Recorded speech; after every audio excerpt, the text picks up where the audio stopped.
What's up, guys? Chris, a little bit of a late, better late than never, hopefully. Mike Alvarado, Brandon Rios, 2 afterthoughts. Didn't do it last night. Today, of course, was Easter Sunday. Not religious by any sense, but I was celebrating with my family at a little function. So, better late than never, like I said. As far as the fight, man, hell of a fight. It's funny. If you watch my predictions video for this fight, I posed 4 questions that I wanted to hear you guys respond to. One was, could Mike Alvarado win and how? I had a couple guys tell me, yeah, he could win, make adjustments, win on points. That's what happened.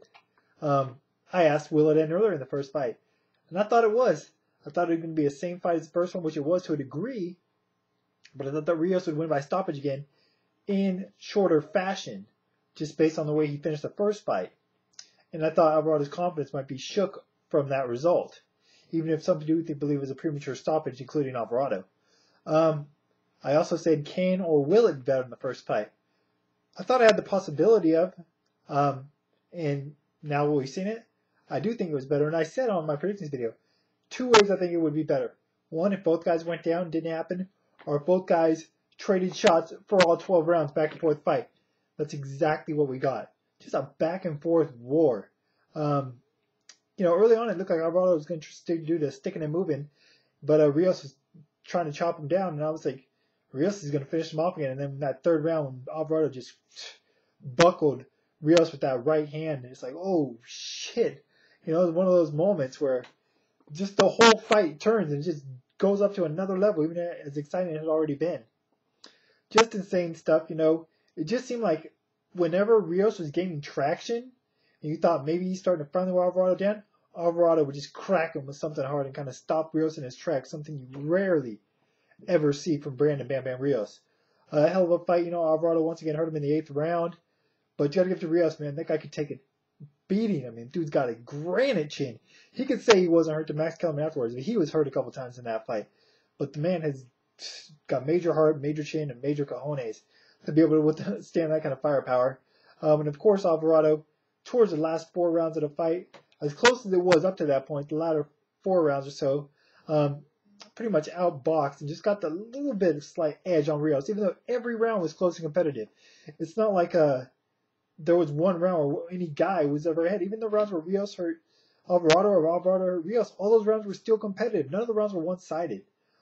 Just good shit, You can't really get much better than that. The 4th question I asked was, can or will it be better, than Tim Bradley versus Ruslan Provodnikov, which up to that point was Fight of the Year. This would be ahead for me on Fight of the Year contender.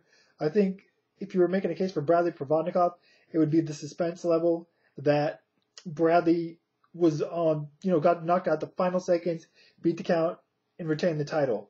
So you could definitely make a case for that fight, but I'm going to go with Rios Alvarado for the consistency of the action and the back and forth of it, the entire fight. There were parts in Bradley Provodnikov where Bradley was clearly just outclassing him in spots. It wasn't as entertaining as this fight, which is nonstop. You couldn't really take a break in this fight to catch your breath. I don't know how those guys did it. As far as the third match, definitely want. Oh, as far as the decision, I had Alvarado winning. Didn't score it. I had Alvarado winning, though. I think he clearly established that he deserved to get this judge's decision, rightfully so, even if it was close. I have no problem with scorecards at all. As far as the third fight, I want to see it. Gotta happen. But these guys deserve a huge vacation or a break in between then. Both these fights between these two guys took place in less than 6 months. You get a war like that once a year. You're lucky. You're fortunate. Both these guys back to back in less than 6 months. Give them time off. Let them chill wherever they want to chill. And when we get the rematch, I know it's not going to happen, but these guys deserve Mayweather money. I mean, this is why you watch the sport. This is why I watch the sport. I mean, I like to watch all boxing, but I just love to see two guys just throw down, draw a line in the sand, and just give everything they have in themselves. And that's what we got last night, and it was a great fight because of it. You can't give enough credit or respect to either Brandon Rios or Mike Alvarado. As far as the third fight, honestly, though, just off the top, if I had to make a prediction right now, I'd favor Brandon Rios. I know that Alvarado showed he could box him from a distance, use movement. Kind of hurt him.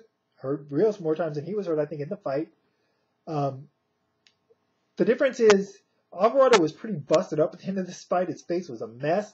Rios didn't look the worse for wear, and obviously the dude had tons of energy left even after the fight. He's like, I'm ready. I want the rematch. I gave you a rematch. You gave me a rematch. I mean, the guy looked like he's ready to go another 5-6 rounds. So that makes me think of Jose Luis Castillo, Diego Corrales for one. Corrales, Chico won the fight, obviously. But long term, he didn't win. Diego, one of my favorite fighters at the time, of all time, was never the same after that fight. Obviously, he lost the rematch, but that could have been a weight issue. But Cross, he was never the same after that fight. It just took something from him. Even though he won, he just never was the same. What did he win, like 1 or 2 fights after that, if that? Whereas Castillo, the dude's still fighting. Now, granted, now he's way past his prime. But he still fought after that fight and had success. I think that may be the case here.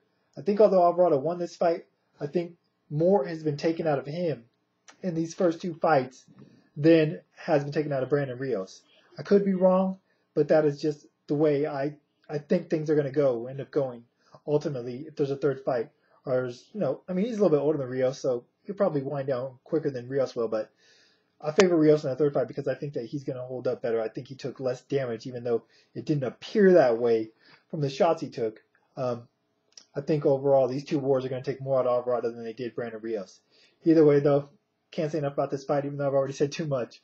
I'm sure you guys all enjoyed it. Like to hear any thoughts, What do you think? You think it was better than Bradley Provodnikov? If so, why? What do you think about the rematch or the third fight? Any early predictions? And why you would favor the guys? Or who you would favor? And any other thoughts in general? Would love to hear them. That's it for now. Science and Violence related links as always in the information of the video, as well as my Twitter. Till next time, I'm out.